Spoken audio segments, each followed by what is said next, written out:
Go Blue, beat Ohio. Next on Michigan Wolverines Live. You guys should check out the Michigan Wolverine Live. They're out here doing great things, doing great podcasts, great live shows. They're really just doing their thing, help them blow up.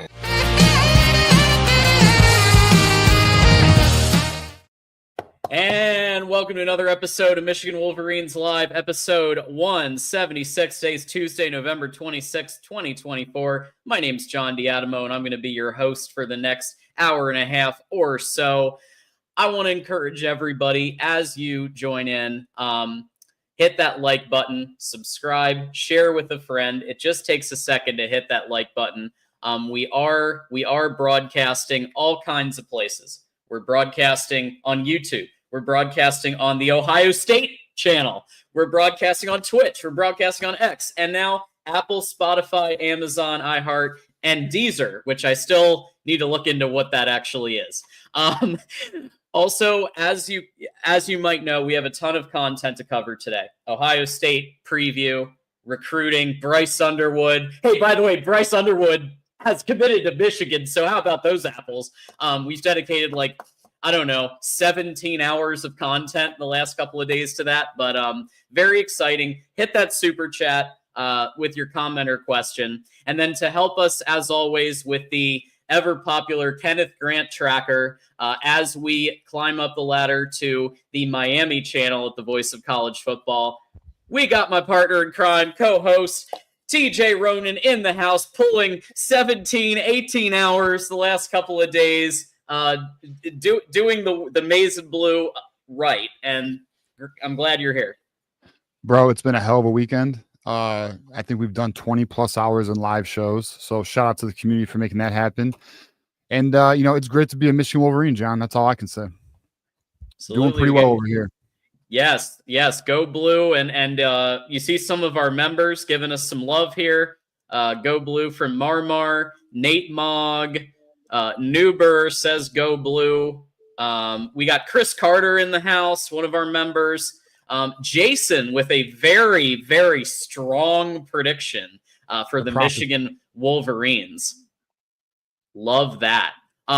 So why don't we look at our friend Kenneth Grant as he comes ever closer to the Miami channel I lost it, but we are 500 away as we pull it up. We are 500 away from actually catching the most popular team channel, and we're one extra away, so 501 approximately, from being the most popular team channel in the Voice of College Football Network. There it is. Boom. It's beautiful. 500 away. Not satisfied. We got 500 more to go. So if anyone is unsubscribed, you're watching the show, you're checking us out, give us a subscription. Greatly appreciate it. We have just 500 more, John, and then we are the #1 channel in the Voice of College Football Network, as it should be, because we are #1 in NIL. We are #1 in all-time wins. We're #1 at beer pong. And we are the #1 university in the world, period. Shout out to Dave Portnoy, by the way. And subscribe for Jolene as well as Dave Portnoy. Shout out to them. They are the superstars this week at Michigan, along with Bryce Underwood. Let's get a dub this week. How about that, homeboys? Let's get a dub.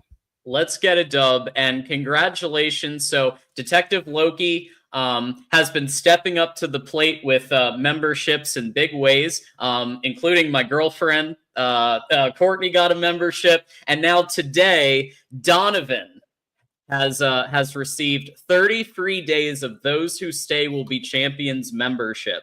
And we were talking, TJ and I were talking offline, and I'm pretty sure we're going to do a second entire ticker and alternate between them, because we have more than 200 members here at Michigan at the Voice of College Football. It's absolutely incredible. 220 members. The ticker, we have exceeded the character limit. StreamYard needs to get it together. Okay, yeah. StreamYard needs to get it together. We have members; their names need to be on the ticker, John. So we got to figure it out. We may have to run a second ticker, which it's a good problem. We'll say that.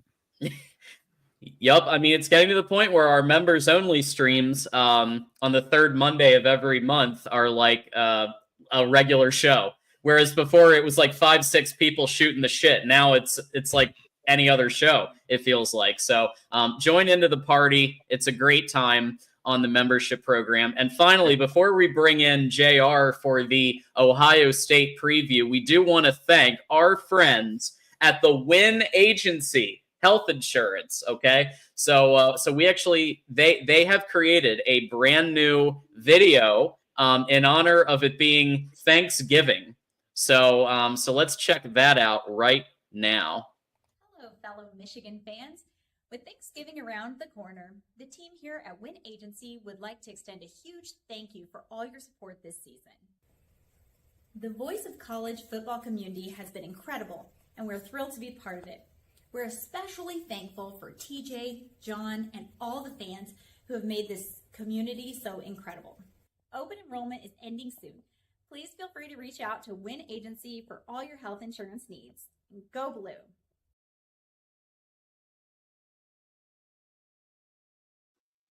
How about that? Shout out to One Agency. Appreciate them. I think January 1st open enrollment ends. Contact One Agency. The website's on our background. Phone numbers on the background. Reach out to them. See what they can do to you. They are the best in the business. Give them a call. Absolutely, great folks, great people, and thank you so much. And then let's put the link right in the chat in case anybody wants to check out that link. And now, without further ado, we saw this past Saturday maybe a ray of hope with Michigan putting a 50 burger against, admittedly, a Northwestern team that's probably going to miss a bowl. But still, they have been playing teams tough, and it looks like that there might be a ray of hope. So let's see what show host, Ohio State voice of college football. We got JR in the house, taking some time out of his schedule to come join us for a special episode previewing the game. JR, it's great to have you here. Thanks for having me here, guys. I'm having a good time. I think you guys are probably having a good time too. Michigan State's about to lose in basketball, so it's feeling good for you guys tonight, I'm sure. Hey, fuck those guys. That's absolutely true. It's been a hell of a few days, JR. We'll take some more good news. I figured you'd like that, TJ. So JR, this has obviously been an interesting season, right? For all involved. I don't think. Obviously, I think Ohio State is about maybe where we thought that they'd be in terms of one loss on the record. I was thinking preseason 0-1 losses, and but the Michigan side not quite what I was predicting. I had Michigan at 10-2. Then reality sunk in a little bit, but you got to throw the whole book out with this game, right? You never know what happens. And obviously Ohio State significant favorite, 20.5 point favorite in Columbus, big noon kickoff. JR, first thought about this matchup, what it means to you, what it means to Ohio State.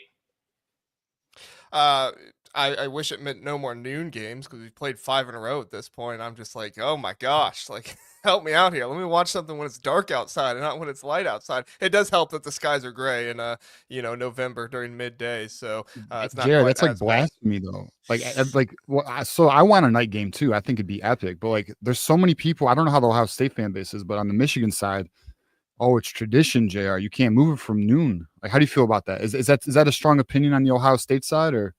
It is. I personally would be okay with 3:30. It was played at 3:30 before, and in fact, the tradition wasn't even noon. Going back to way back when, it was like 1 or 1:30 or something like that. So, I always like when it was, I always like games that kind of start when it's light outside and they get darker. But that's just me. I know there's a lot of people. I agree. The tradition of noon, but anyway, I mean this game, guys, it's everything for the season, right? I mean, you can have an undefeated season, but you lose this game and people are calling for the coach's job. It doesn't matter which side it is. It doesn't matter what's going on. Like, if you lose this game, like it's your career, it's your legacy, no matter what school you're at. So, I mean, coming down to it, you want to beat, for you guys, the guys down south, for us, the guys up north, and just take them down. It's when I live back in Ohio, I don't quite live it as much as I used to now that I live in Indiana, but still a little bit to a certain extent. When I lived back in Ohio, it was the defining game for if you were allowed to wear your colors for a week or not. You know, like if you wore your colors the next week, you know, you were going to get ridiculed. You were going to have people talking about your team and how much they stunk and yada yada yada. So, I mean, at the end of the day, like this game means a lot to a lot of different people, and I've discovered throughout the years it kind of means something a little bit different for everybody, but everybody wants to win it. Absolutely. TJ, what say you on the Michigan perspective? Yeah, I have an interesting perspective, and I know our boy Garrison's in the chat. We were going at it earlier today. You know, my opinion on what this game is, I mean, obviously, look, this is the game. It's the greatest rivalry in sports, period. We know this. And it does matter, okay? Like, we have, in Schembecker Hall, it says, what are you doing to beat Ohio State today? We have a drill literally called the Ohio State drill. Beat Ohio drill. The beat Ohio drill, right? There's no doubt about it. But I think, and maybe I'm a minority here in terms of my perspective, but I feel the fan base, week 2 was a reality check for our fan base against Texas. And then we realized where the team was. And I just feel heading into this game, there is a little less juice because our fan base is we know it's a down year. We know that the team, it's a rebuild year. We know that they're getting their stuff together.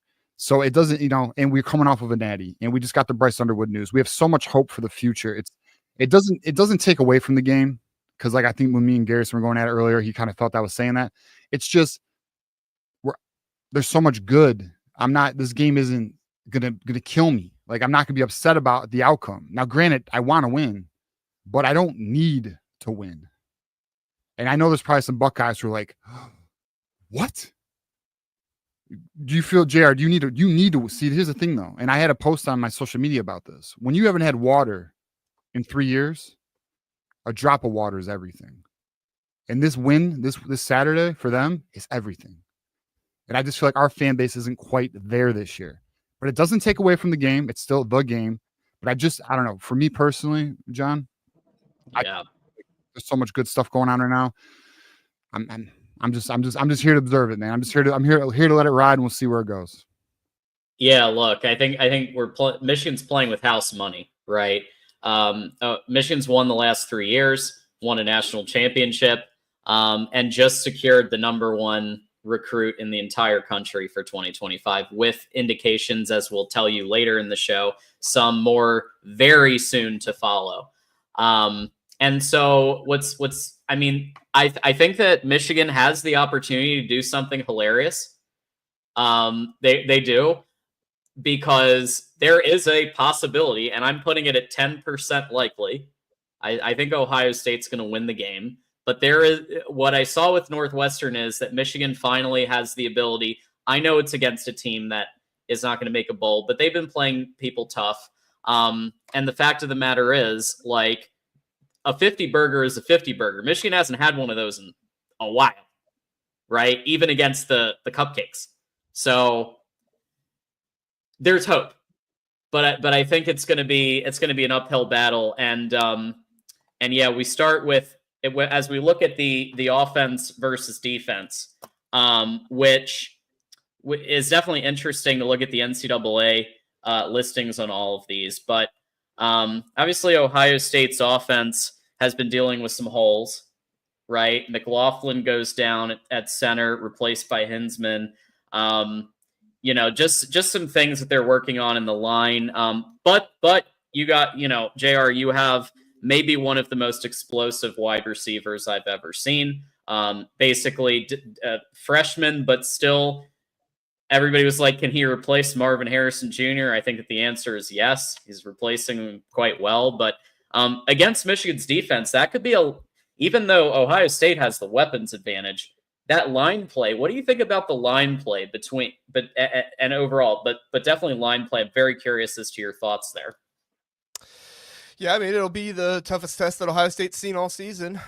Indiana has a good defensive line, but it's nowhere near what you guys have. You guys have two NFL talent. One is a for sure first rounder. The other one, I think, is a first rounder, but I've also seen some other people say maybe not. So, I mean, I think he is. We'll see what happens in Kenneth Grant, but kind of at that point gets to like the scores or whatever at the combine, which, whatever, maybe judge them on the field, not what they do with their numbers. But that's just me personally. But anyway, yeah. So, I mean, at the end of the day, like, if this offensive line is going to have a bad day, if it's going to be the Missouri game all over again, we're in trouble. Point blank. If it's going to be the Missouri game all over again, it doesn't matter how good your wide receivers are. It doesn't matter how fast your quarterback is. If Will Howard is living Curtis Rourke's life, just last week, it's not going to be good for him. You have two really good running backs in Quinshon Judkins and Trevion Henderson. They've been hitting the backfield the past 2 weeks a little bit more than maybe I'd like for them to be. Now, they are both very elusive, very strong, so they've been able to get out of some of those tackles and break them and get 5-6 yards, something like that instead. So we are definitely thankful for that. But at the end of the day, if you don't open up the holes and there's no place for those guys to run, you're gonna have to figure something else out. And thankfully, I think Ohio State has the answer to have these long sustaining drives that kind of wears the defense out. I think that the defensive line for the team up north is going to do much better at the beginning of the game. I think the first 2 or 3 drives, you're going to see the offensive line for Ohio State, I wouldn't say struggle, but not win as much as you guys' defensive line does. But I could see toward the second half, toward the end of the first half, maybe some more running lanes open up. Maybe Will Howard has a little bit more time back there to throw the ball. And I think that they'll start going to the screen game a little bit early, just to try and spread things out, just to try and make those guys run a little bit more. Because at the end of the day, like, I know Benny's a pretty good defensive tackle as well, but there's not, at least from what I've seen, you guys might think differently. From what I've seen, there's not much depth behind Benny that's going to come in there and do much better than Graham or Grant. So my opinion is, first 2 or 3 drives, we'll see what happens, but hopefully they'll tire him out after that, and that's what Ohio State's going to have to do. Yeah, I mean, for me, this is the matchup that's going to decide the game. Because if Michigan can exploit, one thing JR didn't really hit on is 2 of their top offensive linemen are going to be out for this game. Is that right, JR? Yes. McLaughlin and Simmons are not coming back all season. Right. So, this is an opportunity to exploit a weakness with an offensive line that already had its concerns this year, right? So this is where Michigan can make Will Howard uncomfortable, can get him off rhythm, affect his timing, hopefully limit Ohio State not to 7, but 3 if they do get down the field. Limit drives, get off the field early. If Michigan's going to win this game, this matchup between this offensive and defensive line is going to be the key to that. So I'm excited about that. One of the concerns for me is Will Johnson playing? There's reports he might try to play. There's reports he won't play. So I don't know the answer to that. That's going to matter. Right? I feel better with Will Johnson out there than without Will Johnson out there. So those are the things I'm looking for. I think our linebacker play has been improving by the year. I think, we know, listen, I'll say this too. And Garrison's going to love this. Will Howard's been impressive, man. Like, his career completion percentage of what it is this year is at 74%. Like, he's really upped his game, man. Like, he's really, and I know he's surrounded by a lot of JJ talent, numbers. Right. He really, yeah. Like, when you start touching like 75, you're essentially elite at the college level. 75 or higher is like elite. So, to have 26 touchdowns and 6 interceptions, Will Howard's playing really well. And I'll be real. Going into this year, I was like, he's to me, he was like an above average quarterback who can get you to win. But no, he's playing like one of the top quarterbacks in college football. So, so that's, and then obviously we know the wide receiver situation. They're loaded at running back. So yeah, this is going to be the matchup that I think decides the game.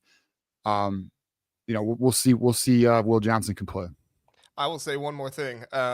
The talk has been the 2 new offensive linemen in their spots. Obviously, Donovan Jackson a couple weeks ago moved over to left tackle, and the new left guard, Carson Hinsman, moved over to center with Seth McLaughlin going down. Austin Sirevelt, the left guard, he is actually arguably the strongest player on the entire team with what he's been able to put up in the weight room. So there's actually less concern, at least from me, about Austin Seyerveld. The bigger concern most of the season has been the right guard. If you watched against Indiana, he was the one getting pushed back by CJ West more than really anybody else on that offensive line was. So even though we have two new guys there on the interior, it's that right guard, Tegra Shabola, who is a man. I mean, he's huge. He can do it.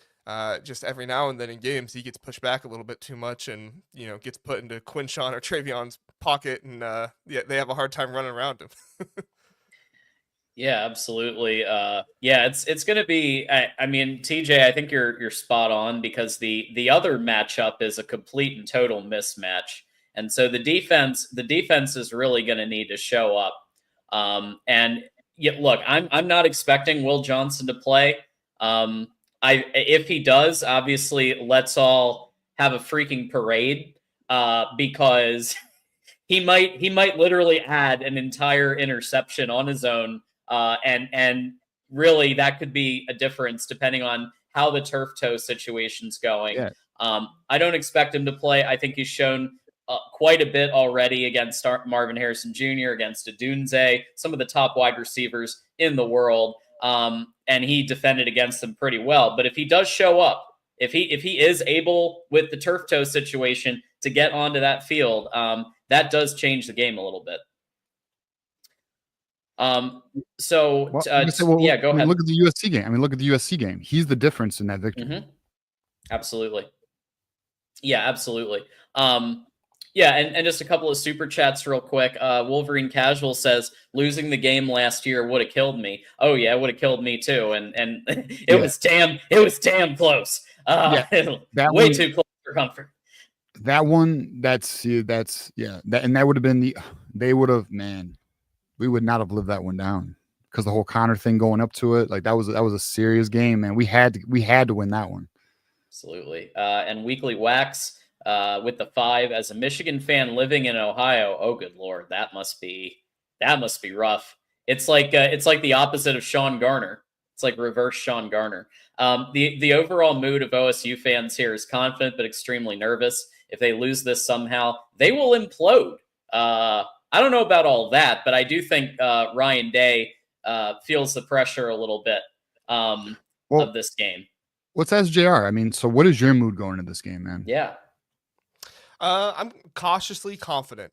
I feel like it's going to be a battle the very first quarter, maybe into the second quarter. I think it could be a one-score game at halftime, and then I think, with the way Ohio State's been able to play in the third quarter, they should be able to come out and do much better by then. But it's one of those situations where, if you guys go up 7-0, like Indiana did, I won't like it, but at the same time, I'll be like, okay, this is also kind of what Ohio State has done all season. Their stupid slow starts where they just decide they want to play football after the first quarter, right. Which is annoying to all of us Ohio State fans, but I bet. You know what? They've won their game. In the one game where they started out fast, the one game in Oregon where they started out fast, that's the one they lost. So maybe they just need to play 3 quarters from now on. Who knows? Yeah.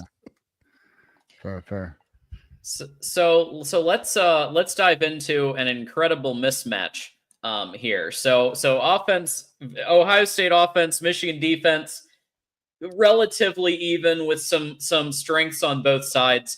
This one, on the other hand, holy shit! When I actually saw this, when I saw that Ohio State's defense was number 1 in the country, I was like, in previous years, it might be the other way around. The offense would be number 1 in the country. The defense would be 28th. In this case, it's flipped. And credit to Knowles. Credit to bringing in Caleb Downs and all these others to really solidify it. But Ohio State's going up against a Michigan offense led by Davis Warren, who has been obviously hit up and down, but has had his moments. He giveth and he taketh away. JR, what do you think of this matchup, and how does Ohio State's defense need to neutralize what Michigan does, especially in the run? Because I feel like the run is really where Michigan can get out with Kalel Mullings and some others. So how could Ohio State's defense match up, you think? I think Ohio State's defense will be fine for the most part in the run. I think Caleb Downs and Latham Ransom at their core are both run-stopping safeties. You have Sonny Styles playing much better this season. Cody Simon really become more of the blitzer the past couple weeks, but he's still good and run defense as well. And Jack Sawyer, JT Tuimoloau, they're both two guys that, struggle with the speed rush a little bit more than maybe some Ohio State fans would like, but they've been solid in the run game. Really, it's been when quarterbacks can run when Ohio State's had their biggest issues. So that's why early on in the season, I was a little bit more nervous with Alex Orji and the possibility of him playing, but they don't seem to want to let him throw the ball. So not as worried about that as I once was, but I still think Davis Warren, I think he gets a lot of flack for just being like absolutely terrible and outright awful and everybody. I've seen some throws this season from him to make me believe like he could be a competent quarterback. I think that Sherrone Moore is a young coach and he had a really tough time with trying to, trust a quarterback for the entire season. So he played Davis Warren. Then he went out with Alex Orji, and then things looked okay with Alex Orji, but then when everybody figured it out, he couldn't go with him anymore. Then he went to Jack Tuttle, and Jack Tuttle, he shows why he was a career backup his entire, career. And then you go back to Davis Warren, and the offense looks better. So I don't know if it's true that Sherrone Moore started calling plays again or not in that Northwestern game. Something changed. I don't know what they did in that bye week, but something changed. And I actually think that third down is going to be the most crucial part in this game because I don't think you need the big, huge runs that you've had the past few years. Like, I don't think you need that this year on offense. What you need is a spectacular performance from your defense, and then you need the offense to be able to stay on schedule. They need to be able to protect Davis Warren well enough, get the ball out of his hands quickly, scheme up some things, and then on third down, you throw the ball to Colston Loveland because Colston Loveland does a really good job of not pushing off, but creating separation for himself. And if he only needs 4 or 5 yards at the most, he can get that separation, and Davis Warren can put it enough in his vicinity to be able to pick up those third downs. That was something that I felt like was really underrated for you guys last year with JJ McCarthy is the play calling on third down. I felt like Sherrone Moore did a really good job. JJ McCarthy had a really good handle on what Sherrone Moore was calling, and they were able to pick up third downs like crazy. I don't know if I've seen that the entire season this year with Davis Warren, but we saw more of it against Northwestern, which again leads me to believe kind of the rumor going around that Sherrone Moore's picked play calling back up. So biggest thing to me is, can they stay on schedule? Can they figure out a way to get in 4th and 3 or 3rd and 3, 3rd and 2 situations so that way they don't have to throw the ball, 10 plus yards? Because I think last game, Davis Warren, even though you guys put up 50 points, I think he only threw the ball 5 times, 10 plus yards. He threw the ball like 30 times, and only 5 of those were 10 plus yards. So it's like you got to put him in situations where he doesn't have to do that, in my opinion. Yeah. So I think JR just crushed that analysis, by the way. I don't even think there's much to say except big game Don is coming. That's what he does every single time this time of year. Yeah. Big game Don's coming. He's hunting for blood. He was getting warmed up against Indiana. He broke off a few large, it's this time of year, bro. There's something about this time of year where he gets into that mode. And here's where I do disagree with it. The only thing in JR's analysis that I disagree with is I think we do need big plays to beat you. I don't know if we can be consistent enough to have sustained drives, because you're right. If our team was capable of doing that, that would be the path to victory. But I think it's going to be similar to the 2022 game where those big plays are what really got us the victory. So hopefully guys can step up, whether it be a Khalil Mullins, a Donovan Edwards, a Colston Loveland, or one of these wide receivers decides to wake up and have a day. Because outside of that, this is obviously, this matchup here is critical. Now, the good news for us is we have a very good kicker who just got disrespected without not being put on the Lou Grozo Award list, which is insane because this is an NFL caliber kicker, whatever. But point is, this matchup, we got to be able to score. We have to get points. If we do not get points, obviously we know that, but this offense has got to get moving. And then to the Sherrone Moore rumor, I don't know. But something was different. That offense was way more fluid. It had way more structure. It was just different. So hopefully, and that's the thing too, Jared. This is one of the things we've been talking about. if there was a moment in the season for us to play you guys, this is the best time for us because there's a lot of momentum with the program. The team actually looks like it's starting to come together. Wink looks like he's figuring it out a little bit. Sharon might be taking over play calling. Davis Warren's looking more comfortable. Some of the players are starting to show development. I mean, so if there's a time for this game, it is this week for us. Yeah. So yeah, I'm with you on big game Don. I will say he does show up. Santa Claus shows up for Christmas. Giving the presents out and everything.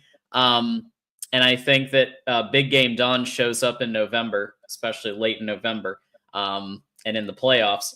But here's the reality: we don't know yet about Colston Loveland, right? We know that. He's uncertain. Sharon Moore said, "Hey, we just listened to the doctors."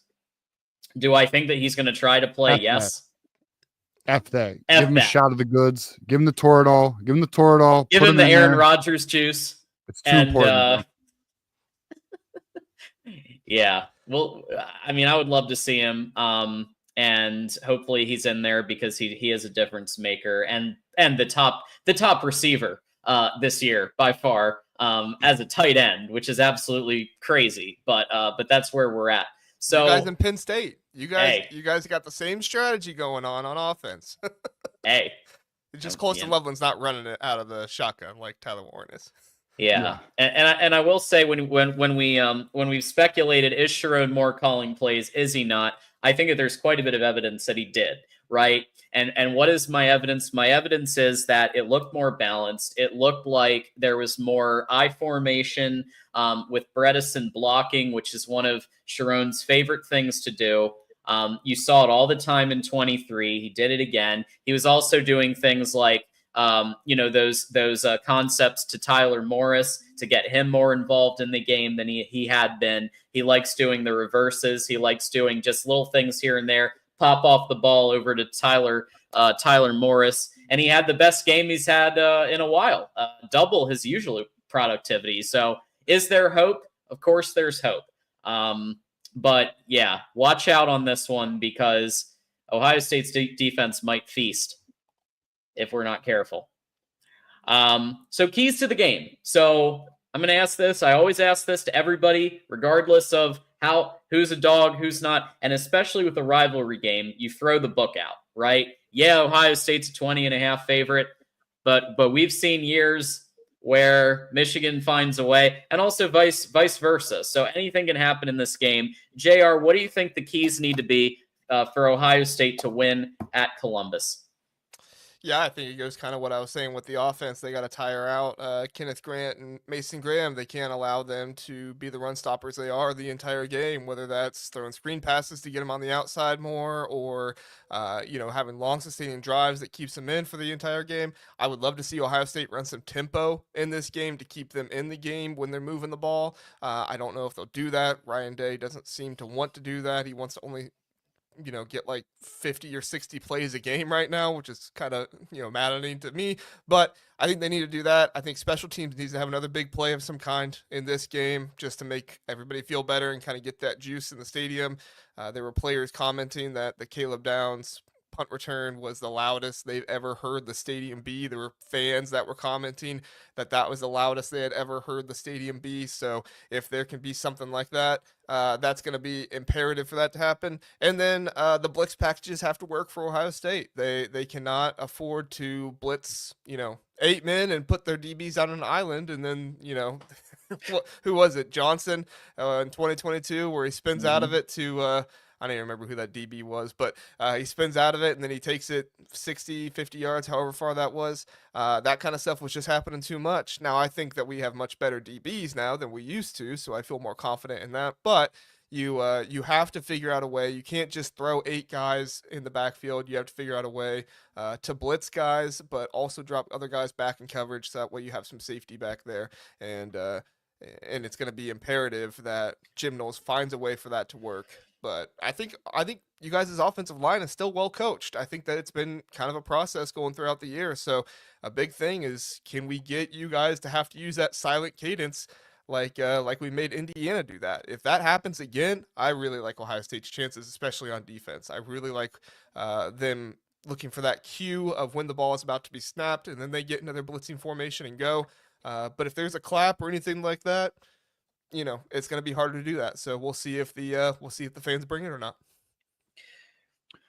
Yeah. So my keys to the game are we got to pressure Will Howard. If we do not pressure Will Howard, it doesn't matter. The defense has got to get to Will Howard to get him uncomfortable. Also, the other key to the game here is you got to hold him to 3. They cannot get 7. I don't have the confidence in our offense to be able to go to. I definitely don't have confidence in this offense to go toe to toe with Ohio State. But to win this game, you have to hold them to 3 and not go and get 7. And then why, like I stated, I don't have confidence in the offense going toe to toe. But if we win the turnover battle, we don't have to go toe to toe. We'll have more possessions then. And this is how we can take the advantage. So pressure Will Howard, hold them to 3, win the turnover battle. That is the key to victory. Yeah. Winning the turnover battle is huge. Especially with some of the mismatches that are going into the game. Will Johnson playing would be absolutely amazing. But even players like Amir Hall, you've seen break out recently with an interception. You see, I think Zeke Berry's had some good moments, Hausman, things like that. So I think if Wink continues to make good decisions as he did last week, and Sharon Moore calls the plays, Michigan can pull it off. Obviously, for Ohio State to win, Chip Kelly needs to play call around the line issues, and I could see some Will Howard running some RPOs. I could see him using his legs because people need to realize that he is a threat to run the ball. He may not be Lamar Jackson, but he's a threat to run the ball, and you got to account for it every single play, right? So I think if Wink is able to account for all that, and a little bit of luck goes Michigan's way, then Michigan could pull it out. But luck is going to be needed. And so with that said, prediction time. JR, who you got? Who's winning this and what score? Yeah, I think I know. You guys know who I got. I got Ohio State in this one. I'm going to predict that Ohio State, and this is not to be disrespectful at all, but this is just my honest thought. It sounds thought. disrespectful. See, whenever someone says it's not to be disrespectful, it's going to be a blowout. It's about to be pretty damn disrespectful. I'm not trying to be, but if you guys take it that way, I'm not going to apologize too much. I'm going to predict Ohio State wins this one 35-9. 35-9? Yep. So we don't get one touchdown, huh? I don't think so. The disrespect. We can get a touchdown and a safety. There you go. Sure. There you go. All right. So I don't mean to be disrespectful to our Buckeyes. Yes, you do. I got the score 34-17 Buckeyes. F you guys. We don't like you. Yeah. Hopefully we get the dub. Yeah, Weekly Wax podcast sounds like he's predicting the win here. $1 for each win in a row come Saturday. Love that. Love Michael Jones giving a super sticker as well. My prediction, and everybody can put their prediction in chat here, and we'll spotlight some of your predictions as well. I'm going to predict Ohio State wins in Columbus 34-21. However, I was saying in the Mark Rogers chat a couple hours ago, I was like, I got about 10% that things might go crazy. The temperature is supposedly going to be in the 20s, which if there's snow, hey, it could be 2021. You never know. Anything could happen. But I do have 34-21 right now, Ohio State. So with that said, and let's see what everybody else has. 35-13. I'm assuming that's Ohio. Ruckman, 84-10 Michigan. Very exciting. Very strong. Right. That's a lot of field goals. Very strong. I know Zavada's good, but man, he's good. He's good, dude. Newber, we got 31-28. Account 22, 24-20. Bleeding Blue, 28-24. So very exciting. some people sticking by the maize and blue. And look, like I said, anything can happen. But JR, I know you've got to go soon to do your stuff, but let everybody know where they can find you. Final thought, and where they can find you everywhere. Yeah, you can find me on Twitter, JRS_rankings over there. I don't get too much into the beef on Twitter just because I don't really have time for it. But every now and then, if you yeah, you take your shots, JR. I was gonna say every now and then, if I'm feeling a little feisty, I might get into it and I might respond back. So we'll see. But I'm definitely no Garrison.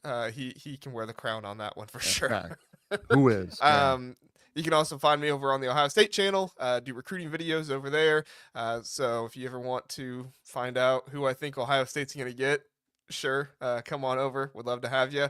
And then the Big Ten Huddle, football and basketball over there. Actually, I've been covering you guys quite a bit in basketball just because my schedule's worked out to where they've been playing a good team. They played TCU that one night. They played Virginia Tech the other night. So Yeah. I've actually been doing some videos about them here recently. But What do you think about what do you think about the basketball team? I think the basketball team has potential. I think that Dusty May's getting it together. I would like to see Danny Wolf handling the ball a little less. I think Trey Donaldson is much better. But Dusty's a good coach. He's learning and growing, and I think the team will look better by the end of the season. Not that they look bad now, but they'll just look better. Definitely better than the Juwan era already. Yeah. Oh yeah. Already. There we go. Well, JR, thanks so much for stopping by. I'll let you go prep for your next thing, but go Blue, beat Ohio. Yeah, thanks for coming on, JR. See ya. OH. NO. You son of a. He tried to see. These Just Buckeyes sneaking are it in, bro. sneaking it in. Like, absolutely. Does he not see the background? It's blue. It's maize and blue, bro. What's he doing? We do have another reasonable Buckeye here. We got a couple of them. We got Doreen in the house. Reasonable Buckeye, badass Buckeye, reasonable Buckeye, Garrison somewhere. So yeah, very, very exciting. And so yeah, let's do a couple of things. First of all, I want to encourage everybody to check out a brand new channel and a show every Wednesday at 2 p.m. Eastern. Ole Miss at the Voice of College Football. It is one of our newest channels in the network. You've got the live streams, you've got post-game shows, all kinds of good stuff. TJ, feel free to let us know a little bit more about it. Yeah, this is one of our new channels in the network. We got our girls Ruby and Leanne who host the Ole Miss channel. Mark is also hosting from time to time. But yeah, I mean, it's our new channel. If you guys support the network, please support the Ole Miss channel. We're really trying to get it to monetization. These girls work really hard. Also, Leanne, who's a part of that, is going to be our recruiting analyst for the network in the coming weeks. So we're looking forward to that. So yeah, stay tuned. She's very tapped in. She visits players and coaches, and like she's a grinder, man. She works very hard. So shout out to them. Please help support that channel. We greatly appreciate it. Absolutely. And also don't forget that Disputed National Champions is available on an Amazon near you. You can get it in paperback. You can get it on Kindle. Get yourself a copy. Learn about the 90s era of disputed national champions. And then through I think you'll like you'll be interested, maybe not like, but you'll be interested in the 97 chapter on Michigan, Nebraska. So check that out. And then we do have our friends at the Win Agency have another video for us. So they've got a couple of videos. This one is about Bryce Underwood, which I think makes perfect sense given we're about to talk about Bryce Underwood. So here we go with the Win Agency Bryce video. Hey, Michigan fans, Lisa with Win Agency, and we are so excited about the latest recruiting news. Bryce, we are so happy you're staying home to play for the Maize and Blue, and we know you will continue to make us proud of our home football team. For those of you who need health insurance, we encourage you to follow Bryce's lead and work with the home team here at Win Agency. We only have until December 15th to get a January 1st effective date, so make sure you don't miss your signing day deadline. If your current agency is as friendly as Brian Kelly, give us a call here at Win Agency and let us help you out. Welcome, Bryce and friends, and go blue.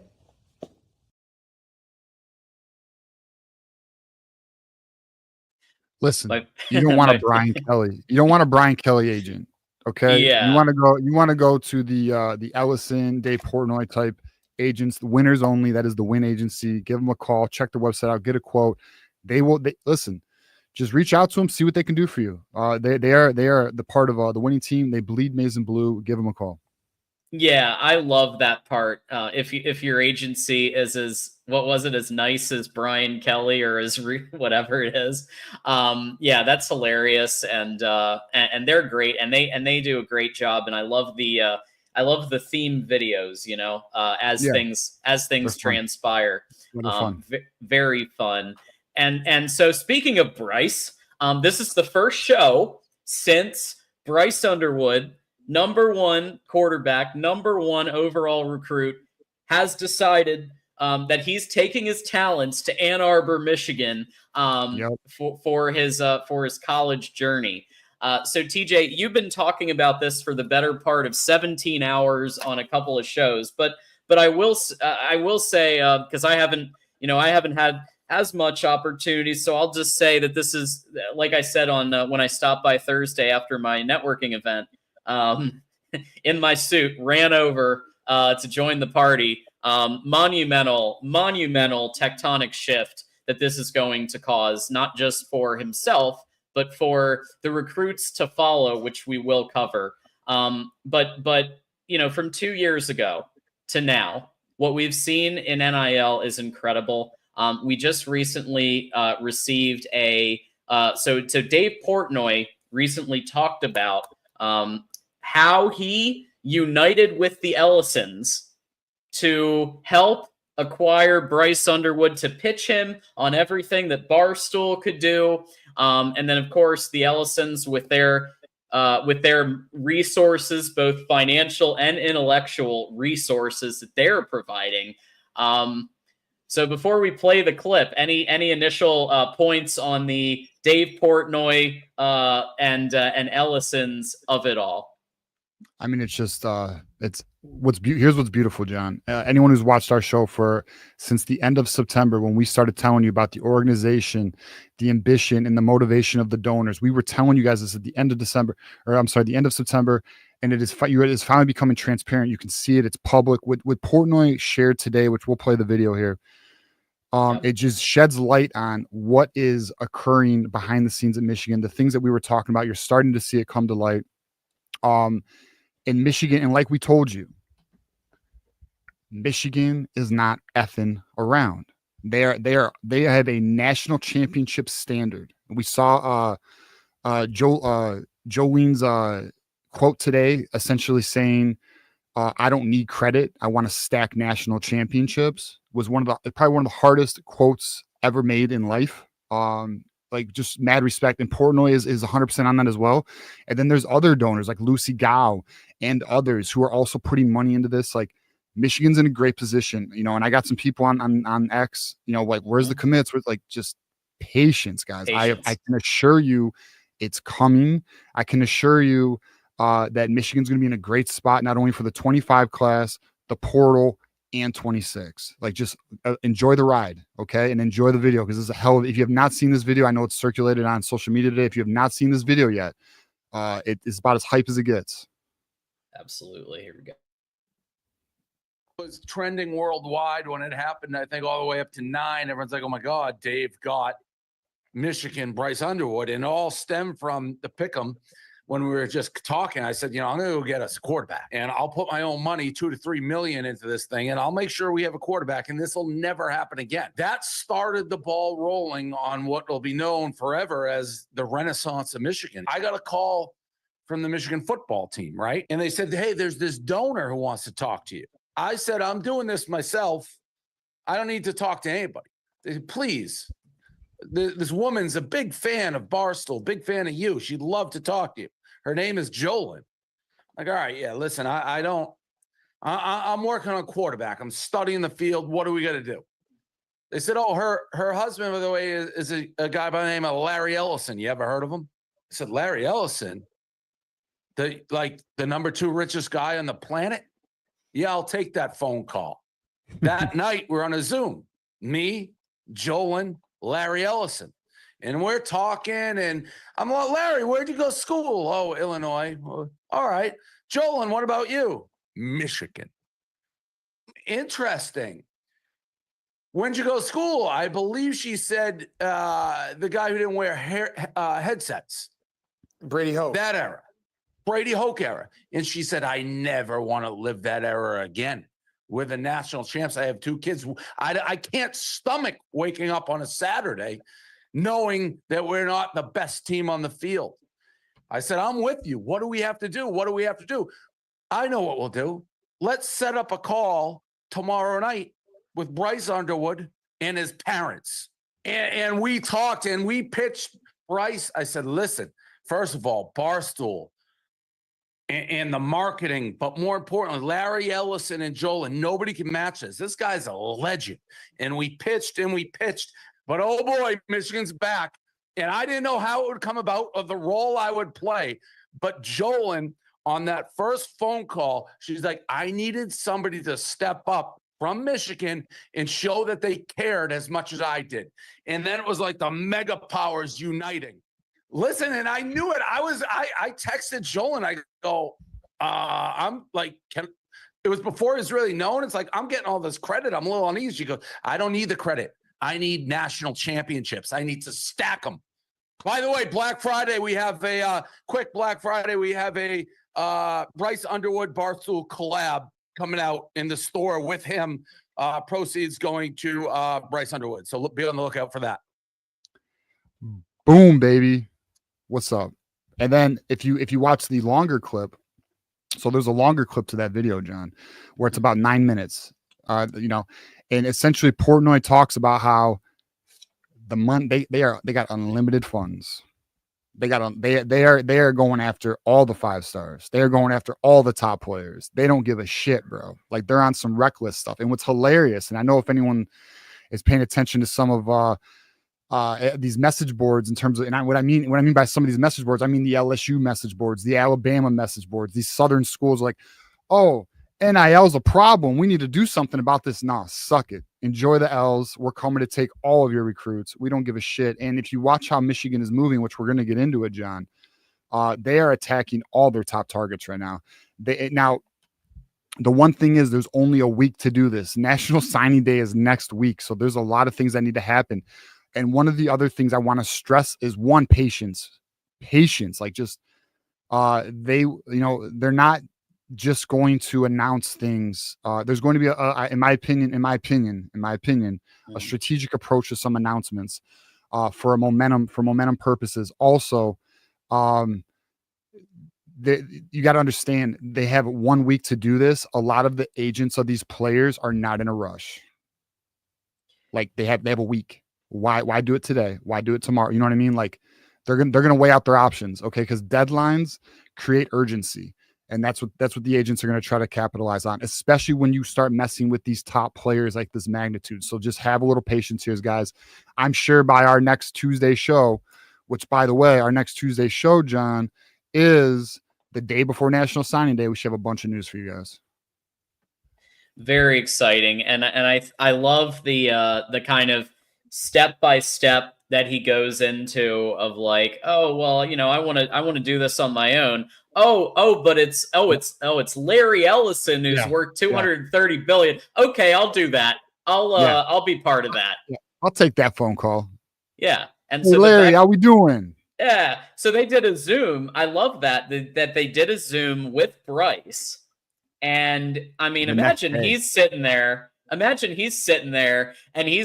remember, in addition to the full court press from Sharon, you had all the people coming into Belleville and to the high school games to cheer him on, the Michigan fans. You had this going on the side, the Zoom meetings with Portnoy and with the Ellisons, and you can see how this came together. Yeah, you can now. You can now. And if you were rocking with us, you could now it's all coming together. You know, the other thing that's also interesting, John, is like the reports have kind of come out that, and I know EJ just put out an article, I think yesterday or today, about LSU's offer being embarrassing compared to Michigan's. We told you that. We told you Michigan's offer was double, because it was. No one had that shit. So because I've been getting a little flack lately, and I'm not liking it. But anyways, we did do our receipts yesterday. If you missed our receipts, check it out. We had a hell of a show yesterday. Thanks, shout out to the community for that one. But listen, Michigan. We also shared this also with you guys. Michigan was not going to be outdone for Bryce. It was a win at all costs situation. And also one of the things Portnoy talks about in the longer form of that clip is he essentially says him and the Ellisons were going through all the quarterbacks. They're like, oh, should we look at this one? This one. They were essentially car shopping, John. They're like, okay, how about this one? No, this one. And they're like, no, it's got to be Bryce. Like, we got to hit a home run here. So, and they did it, man. They freaking did it. And it's so funny to also see the after. I was watching some of the reaction videos by the LSU people, and they are just like, what happened? Clowns. Take that. But yeah, it's funny, man. Good for us, though. Good for us. And I will say, related to that, when you talk about intel, and you talk about the fact that our members really heard before the media, put it public, our members heard what was going on as much as you were able to divulge, TJ, at our monthly members only hangout, which is $4.99 and higher. Go ahead and become a member here at the Voice of College Football Michigan channel. And we have 3 tiers, $2.99, $4.99, $9.99. And you could be part of the members only hangout at $4.99 and up, and get that intel first. Be first on the scene with us here at Michigan at the Voice of College Football. And with that said, there's been a couple of questions, TJ, in chat about Ty Haywood. And we all know that Derek Meadows has a Fong bomb and now a Sam Webb crystal ball. So walk us through some of the, all of them, but especially I think there's a lot of questions about those two in chat. Yeah. So one thing I want to stress again is guys, there is so many new names. And remember, this was just 4 days ago he committed. So just, the momentum's just now picking up with a lot of these guys. But here's where we are. We're going to go through these one by one. Ty Haywood, the 5-star offensive tackle out of Alabama, looking to visit this week. He may have arrived today. I don't know. I do not know the status of any of the visits that are in terms of people who have arrived or not. Ty Haywood is looking to visit to Michigan. And now the one thing about this recruitment that is interesting is he may not commit early signing day. Okay. That said, I feel very good about this recruitment. I think Michigan is going to be the team to beat here.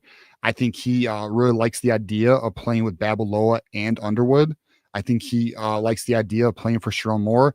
And I know he likes the NIL deal that Michigan's offering right now. And get this, here's something that's crazy, guys. Alabama cannot match us. We are outbidding Alabama, bro. This is why I feel extremely confident about the Haywood situation. So yeah, I do feel like we are going to land Haywood. I feel pretty confident about this one.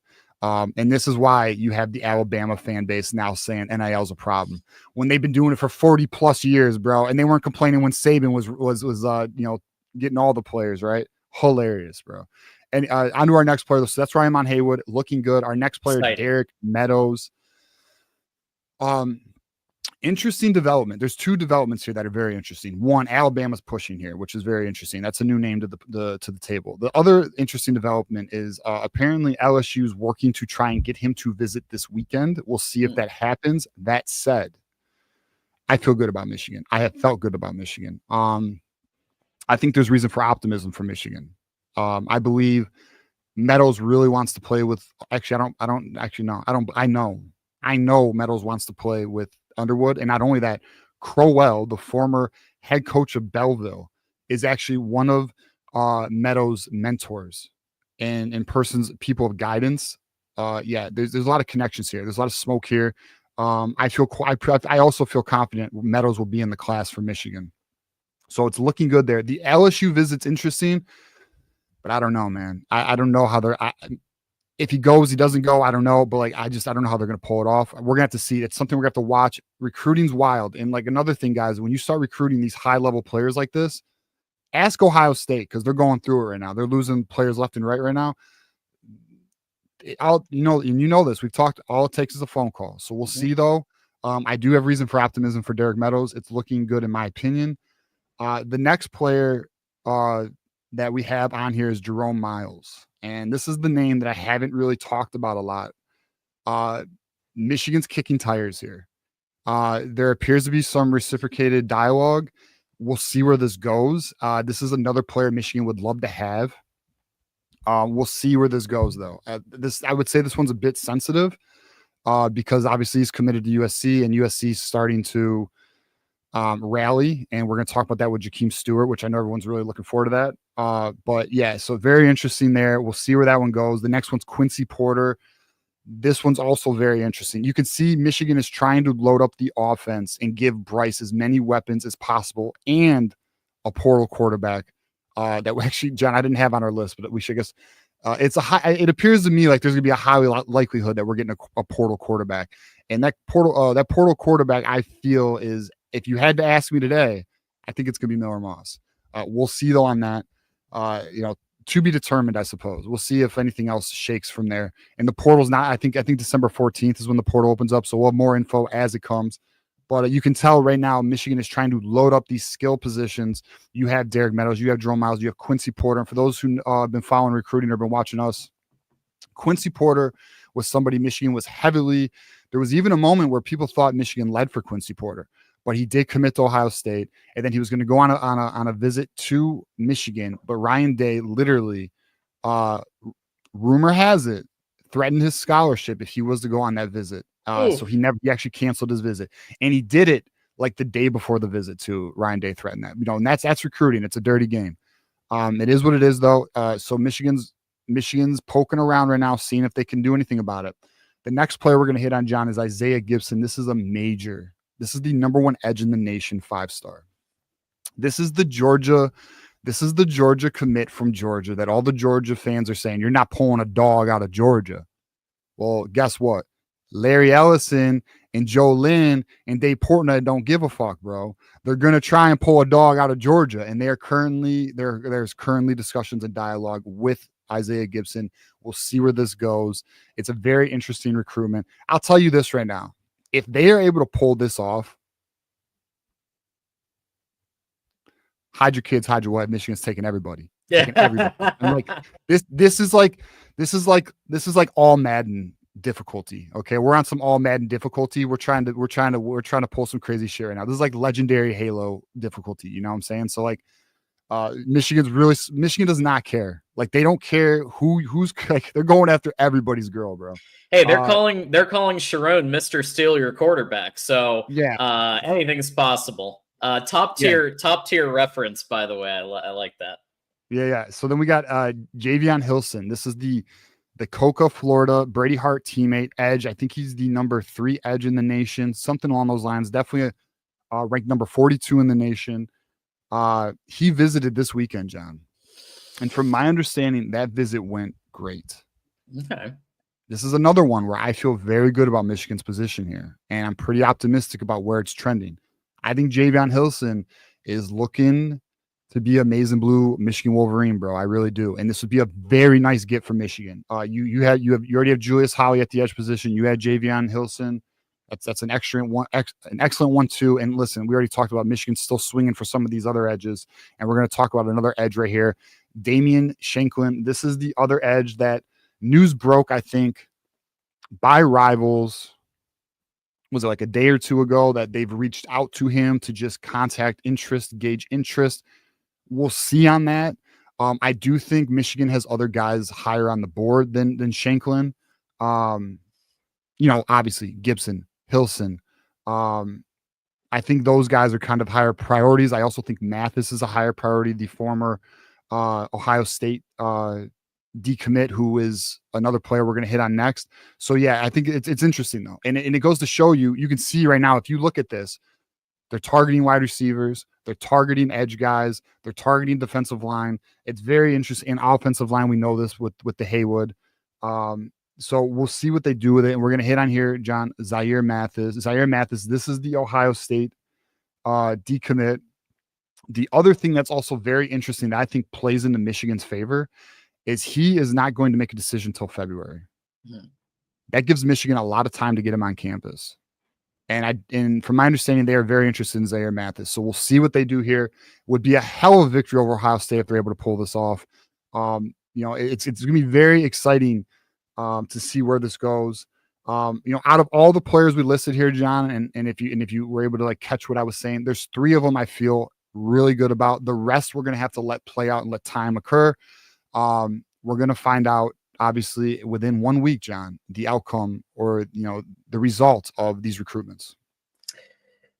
Absolutely. And before we get to our next crop, this is all very exciting, by the way, and it definitely speaks to Michigan's new mentality of not giving a fuck, going for everybody. Why not? YOLO swag, and fit, all the money that is being thrown at this now. It's what I was hoping for at the very beginning of NIL. It just took 2 years, but this is what I was hoping for, is that Michigan was going to be able to play and in some cases do better than the longtime SEC powers with all that money. So GT, continuing with the hide your kids, hide your wife. Y'all need to watch that video if you haven't seen it. It's hilarious. Deep cut there. Hide your Ds, hide your wide receivers. Michigan's grabbing everybody up there. We'll just leave it there. But listen to the video; it's really funny. So yeah, I mean, absolutely true, GT, and yes, absolutely YOLO swag. And Marmar also agreeing. Facts, YOLO. So let's hit this next crop, and we've been talking about players like Bradley Gompers and Owosso Boateng for a while. What's going on there? Walk us through some of these. Yeah, I'm going to hit on Jakeem Stewart, John. I didn't hit Jakeem Stewart. Oh, Jakeem. Okay. Which is a big one.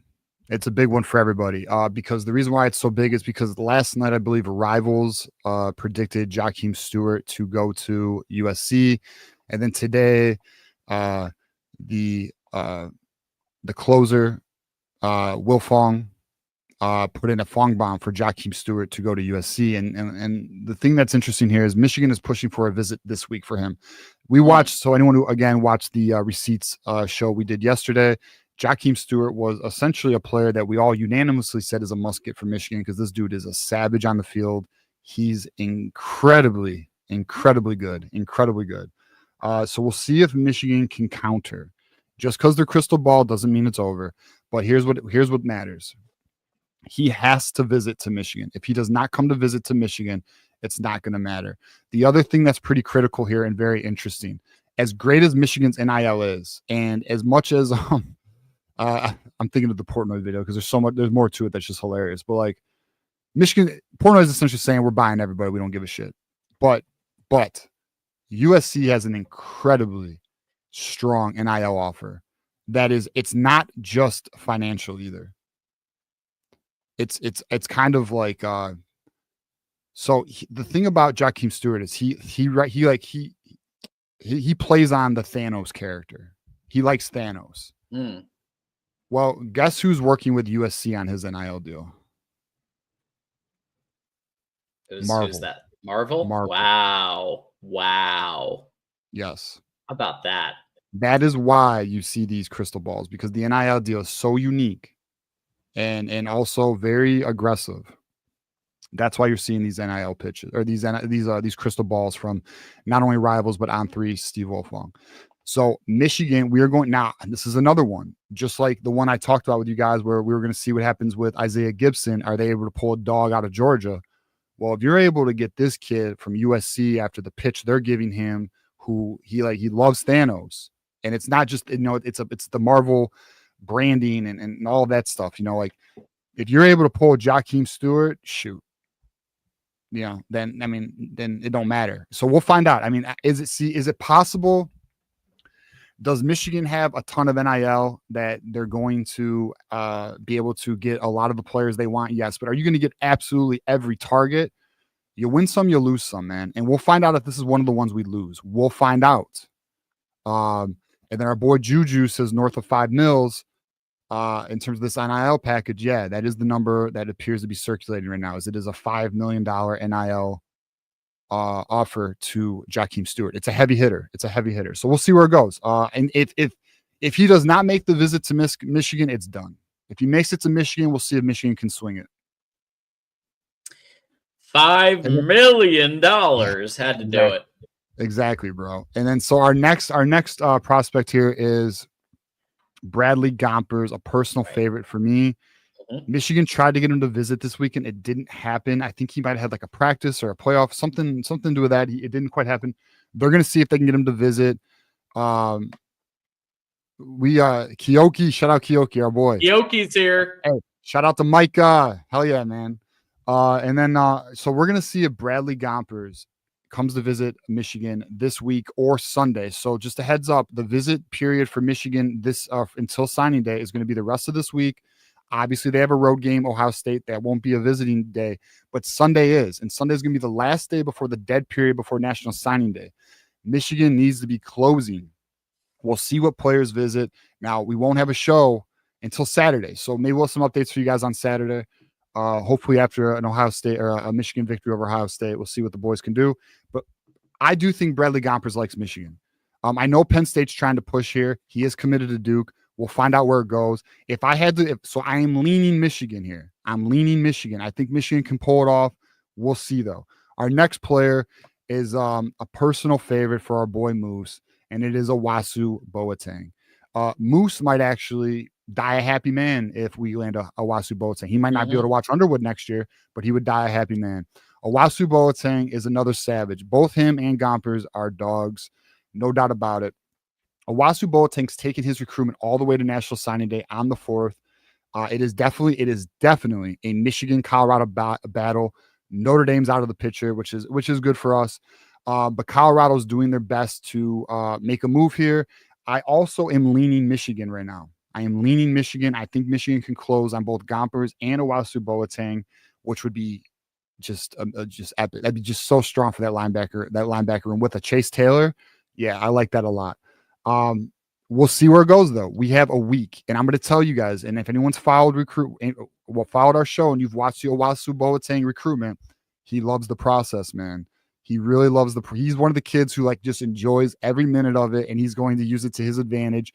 And like I told you guys, agents are going to use this week as an opportunity to get the most for their players. We're going to find out where this goes. And when you start dealing with these top dogs like this, prices go up. So we'll see what the deal is. I'm not saying that's a case for Owasu Boateng, but when you are declaring you are December 4th, you're making an announcement December 4th. I mean, it's quite clear that you're going to take it to the clock. And when that happens, things happen. Our next player here, John, is Grayson Littleton. Michigan has contacted him, but there hasn't been much of anything from that. One thing I will say, though, that I haven't touched on any of our updates so far, John, there is 100% a guarantee that Michigan is talking to players we don't know about, because they are being very delicate with their approach, even though there's all these names we have, and we have a lot of them, but they're being very careful with their approach because they are really trying to hit some home runs right now, and they want to close this class very strong. And so it wouldn't surprise me. It doesn't mean just because we're not hearing anything on Grayson Littleton, there's not traction. There very well could be traction. It's just there's not anything at the moment. Grayson Littleton, for those who were not following along, Grayson Littleton is the former Clemson commit who decommitted just to visit Michigan. He literally decommitted to visit Michigan, but he went to Texas because of the stability. Well, we got Bryce Underwood now. We have a program that is loading up on talent, looking for players like Grayson Littleton to come join the class, come play with Shamari Rose, come play with Jaden Sanders, have an elite cornerback room. This is a player Michigan's trying to get. The other player that is our next player is Alex Graham. He's the local product, former IMG player who transferred back to Michigan this year. He's been healthy. He's played well. Michigan wants him in the class. This is the other player. And I told you guys, I told anyone who's watched us for a while, I've told you this since August, and I'm sticking with it now. I feel Alex Graham is going to end up in this class. And Alex Graham is a very good player. So looking forward to seeing the result. We'll see if I was right or wrong there. But I do think Michigan's doing a really good job with Alex Graham. So we'll find out with that. We'll find out the result on that one. And then here's one that's very interesting, John. Is this DJ Pickett? This is DJ Pickett. Woo! Number 3 in the nation of cornerbacks. That's very exciting. Yeah, so this is the number 3 player, or the number 3 cornerback in the nation. Okay. This is also a player who is in the LSU class. So he's very, he's very aware of who Underwood is, right? This is what's interesting about this recruitment. His mom is a former Michigan alum. His family is actually from the state of Michigan. It just so happens to be Thanksgiving, John. And you know what you go do on Thanksgiving, don't you? You go see family. So guess who's going to be in the state of Michigan this week? DJ Pickett. Guess who's trying to get DJ Pickett to come visit their school this week? Hey, Michigan. Hey, Michigan. Look at that. Look at that. So we'll see. We'll see if they are able to get him on campus and make a move here. And you know who is not too far from the campus of Michigan, John? Who's Bryce that? Underwood. Hey, Bryce Underwood. You think he might be a little link up there? Yeah. All right. Very much all right. So from my understanding, Bryce Underwood is in contact and trying to recruit a lot of these guys. Bryce Underwood has his recruiting hat on, and he's putting in work from my understanding. So I feel Michigan could make a move here if they can get him on campus. We'll find out. And I'll tell you guys, if they land DJ Pickett, oh my goodness, bro. This dude is an athletic freak. He'd be a hell of a get for the class. And then lastly, we have the safety, Jordan Young. Michigan. This is another player where Michigan is reaching out, getting dialogue. It appears to be reciprocated. It appears Michigan's trying to make a poll here, and so Jordan Young would be a safety. This is the only safety that I have right now that Michigan's contacting. We're gonna find out of all these players, John. I mean, how many is it? We just talked about. We just talked about. I got it right here. We just talked about 15 guys, John. And that's not 15. Even all of them. Like there is honestly more that's not public. Yeah, this is very exciting. And one of the names we gave tonight, John, really isn't that public. And I've been withholding it since Thursday. Well, look, I think it's I think, like I said, I think this is very exciting. And Michigan is playing offense, which is what we had been screaming for back a long time ago. And now they're doing it. They're playing offense instead of defense. They're going after everybody, and they're not going to hit on every single one, but they're going to hit on a decent amount of these, I think, with the NIL approach that they have now. And so it's very exciting. And watch this space, because that's why we don't feel too stressed about the game. If Sharon pulls it off, it'll be the funniest thing ever. And if Ohio State wins, well, that's expected. Like, that's supposed to happen when you're up against the Ohio State is the #1 defense in the country, and Michigan has the 128th offense. That's supposed to happen. And listen, they didn't spend over $20 million in the offseason to not have a good team this year. They have a very good team. We'll see where it goes. I wanted to hit on our boy Juju's asked about Taz Williams. So the reason why I haven't really hit on Taz Williams is because it's very public, his interest in Michigan. I don't believe it's currently mutual. I think Michigan has, and actually I'm quite confident because we just talked about a bunch of them. They have bigger fish that they're chasing right now. So I think that's kind of where Michigan is. We already have 3 wide receivers committed to the class. I don't think Michigan's going to pursue Taz Williams. I do think Taz Williams is a pretty solid prospect, though, but I just think these other prospects are a bit higher. And then also, John, I guess I'll close it out here. I think Michigan's going to, for sure, have a top 5 class, and I think they're going to be pushing for top 3. yeah, top 5 I think is pretty much a lock. Currently 9. Currently Yeah. 9. Yeah, I think with some of the ones that we know are coming, I think top 5 is a lock, and top 3 would be incredible. I mean, that would be amazing. Would love that. But yeah, we'll see what happens. I think it's very exciting, and watch this space, because as things transpire, we'll let you know. Now, obviously, we have this thing called Thanksgiving coming up, so there won't be a call-in show Thursday. That's why we had the receipt show that TJ did Monday night, because of Thanksgiving. However, we will have the post-game show coming up here Saturday after the game, which should be very exciting, TJ. Yeah, absolutely. Regardless of the outcome, it's gonna be a great show, because it always is. Our post game show is nuts. It goes a very long time. It essentially, it's like a 5-hour minimum post game show. The community comes through. We listen, regardless of the outcome. We talk about it. We deal with it.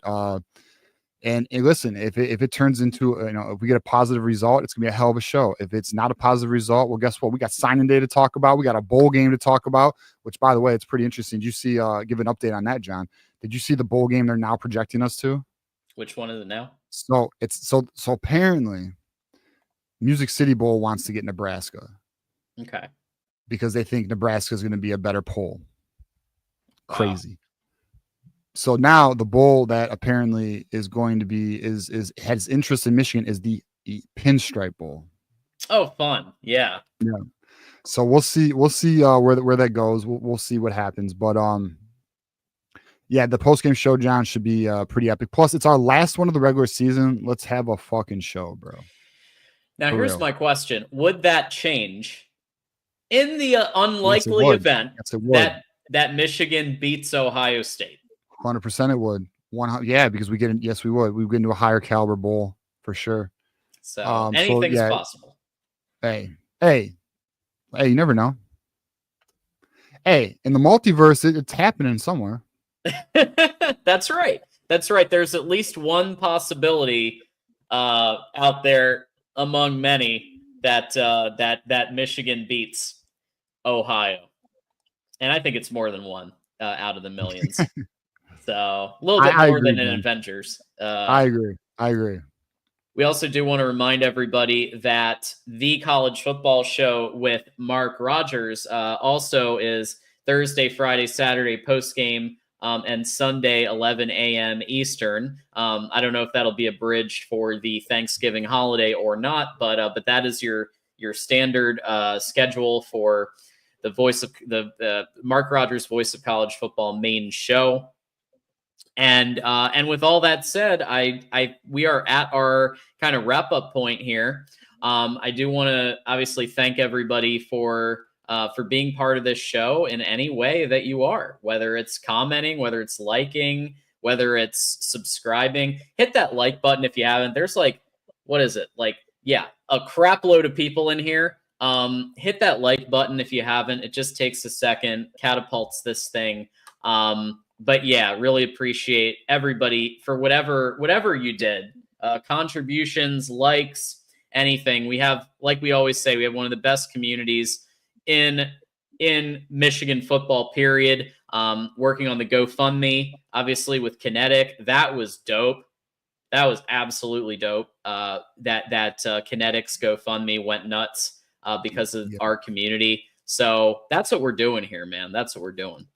Yeah, and a quick update, John. We have officially surpassed the 500 subscriber milestone to catching Miami. I believe we're at 480 now, and if it's not 480, it's 490. So we're only 480 or 490 away from catching Miami. Shout out to you guys for subscribing. Greatly appreciate it. Wow. Look out, Mario. We're coming for you. We're coming. So TJ, give us your final thoughts and let us know, let us know what's up. Dude, my final thoughts, and I mean this so much, man. We're good, bro. Like, Michigan's gonna be all right, man. It's gonna be all right. It's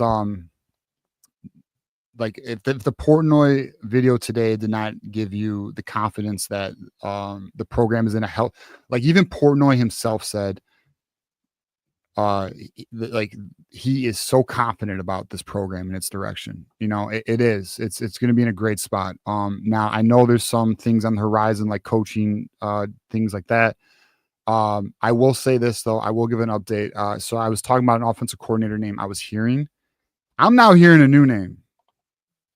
So I'm going to sit my ass back on this now because I don't know who the hell it's going to be. Because now I got two names. And there can only be one. There can only be one OC unless they go unless they bring them both in co-OCs. Yeah. But I doubt it. And it's from the same guy who gave us the Underwood update last week, and it's one of my news sources that I'm kind of trusting a little. We'll see where it goes, but we'll see, man. But I think the program's in a great spot. Let's see how they do with closing. We got National Signing Day literally in 1 week. Let's fucking go, bro. And then, hey, hopefully the boys come to play Saturday, man. Win, lose, whatever the outcome is, we're here for it Saturday. We're looking forward to it. Oh, also, you can find me on X, TJ_Ronan. Get at your boy. Get at John. Give us a follow. My X is actually kind of blowing up right now, which I greatly appreciate it. We're having some fun. And, man, I'll tell you this, though. You want to want the one negative to a growing social media account? You started tracking the damn Buckeyes, bro. I got the Buckeyes on my account talking that ish. But I know Marmar, if you're watching right now, Marmar's always hitting them all with sticks. He said, get the hell out of here. He's always telling them, get the fuck out of here. But, yeah, I mean, it's wild. That's the one downside to social media is once you get a larger account and you start hitting that algorithm, the rivals start coming. Hey, Marmar even said it himself. He gets active. Okay, Yes, Marmar gets active. So he doesn't mess around, okay? When the Buckeyes come, he comes right, he goes right back. And he don't back down, bro. He does not back down. There Marmar it is. don't play. Facts. Hey, they know Marmar. You let them know. I see it. I see your debates. And you can follow me on X at John Diadamo. I talk about college football. I also talk about other things. Sometimes NFL. Sometimes the events industry. Sometimes other stuff. Check it out on X and give me a follow and we can chat. We can DM, especially if you're in the Connor Stallions espionage tier. But yeah, check us out. And until next time. Oh, and thanks to the Win Agency. We don't want to forget the Win Agency. Thank you to the Win Agency for sponsoring today's episode and a lot of our episodes this season. And until next time, go Blue. Hey, go Blue.